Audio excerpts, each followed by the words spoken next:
At the beginning of this chapter, Midoriya is kind of talking in past tense, his future self. He's discussing his origin, where he came to be now. And he talks about how he learned how to control his heart and his origin, where he actually felt like he could just about do anything now when he learned that One for All is capable or more, is able to use multiple quirks now. And he just reflects on that and remembers back to the time when he was on the beach with All Might, learning how he could be a hero too. And now that he's controlling his heart, he's able to control more of the quirk now. He also realizes there's now a benchmark as well for the Black Whip quirk because it's so powerful now. As the previous holder has said, that this quirk that you're using right now is way more powerful than when I had it. Way more powerful. So learn to control your heart, control your anger, and you might just get through this and learn how to control this better. But use it at the right time. Don't go willingly and using it, it's just going to hurt you. And Midoriya has now learnt that, because that 20% is the benchmark on when this quirk can be used, because the quirk is too powerful. That Black Whip is just too powerful, so 20% is the minimum amount that he can use it. And 20% still hurts Midoriya to a certain degree, where he gets a tingly, numbing pain in his arm.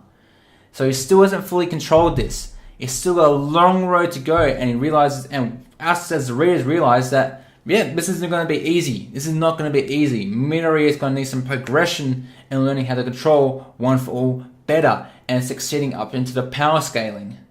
Because 20% now is going to be the benchmark where he needs to be able to use this quirk to its best use.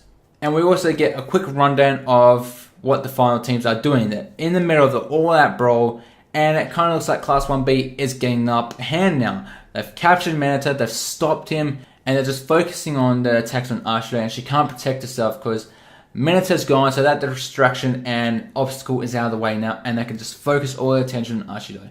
While Uraraka is slowly taking Monoma back to the cell because he has been captured officially.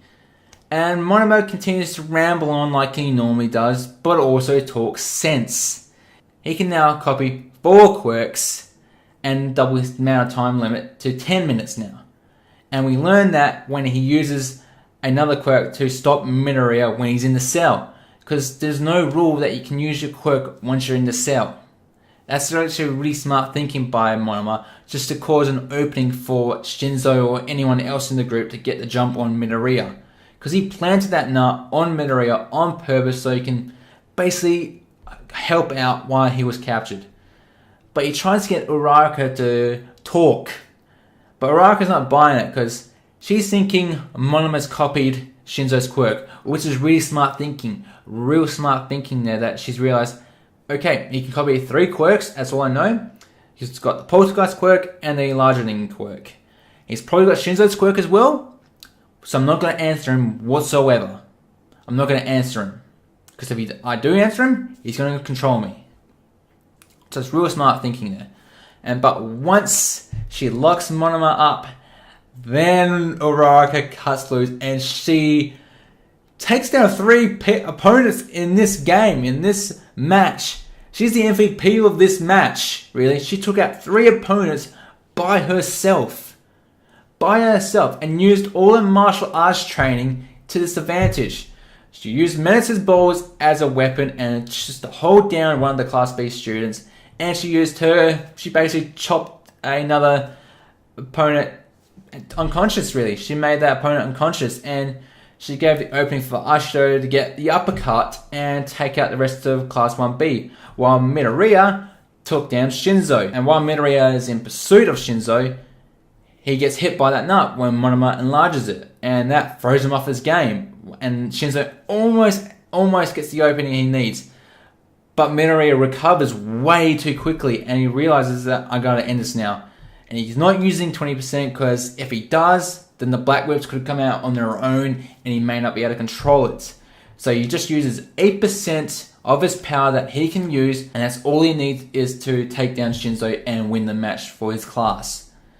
So yeah, they win this match not convincingly whatsoever. They didn't lose any members, but they still got some beatings in them.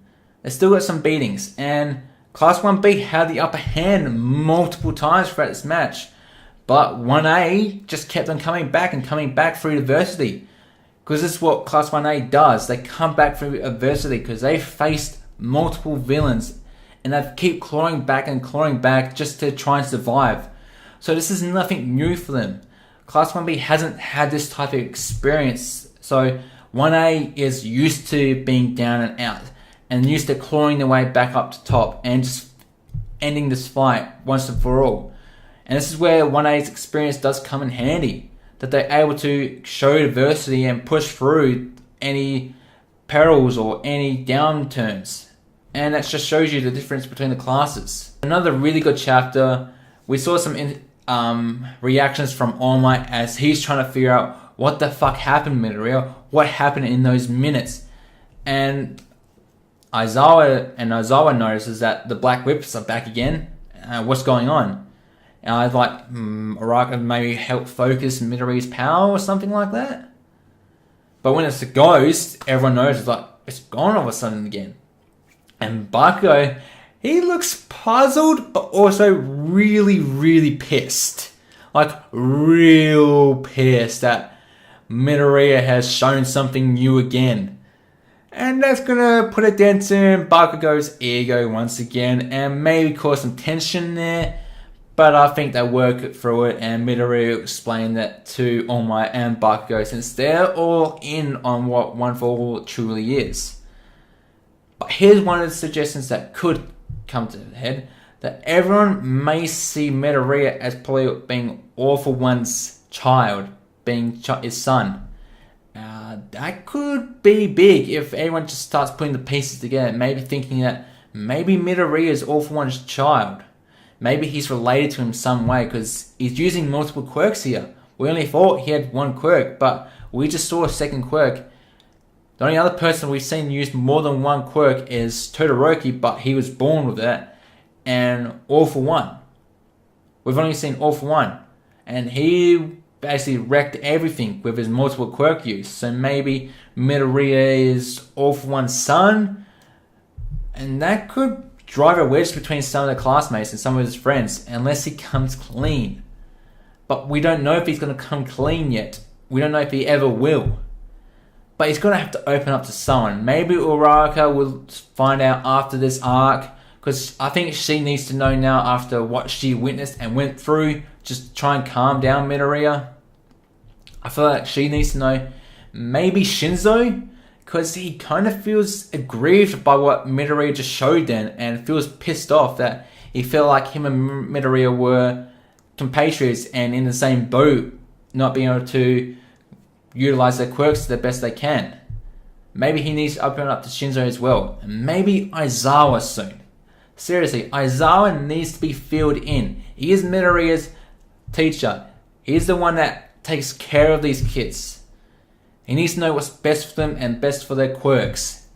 And if someone's got multiple quirks that he still can't control, Aizawa needs to know. But I hope you all enjoyed this chapter. I thoroughly did. We're getting more fleshing out of One for All. And the people complaining to Horikoshi, just stop. Seriously. Just wait the chapters out. Wait till he's written his story. Wait until he fleshes all this out. Don't jump to conclusions straight away. Don't do that. But I hope you enjoyed this video. Until next time, I'm Ozzy Otaku, and I'll catch you later.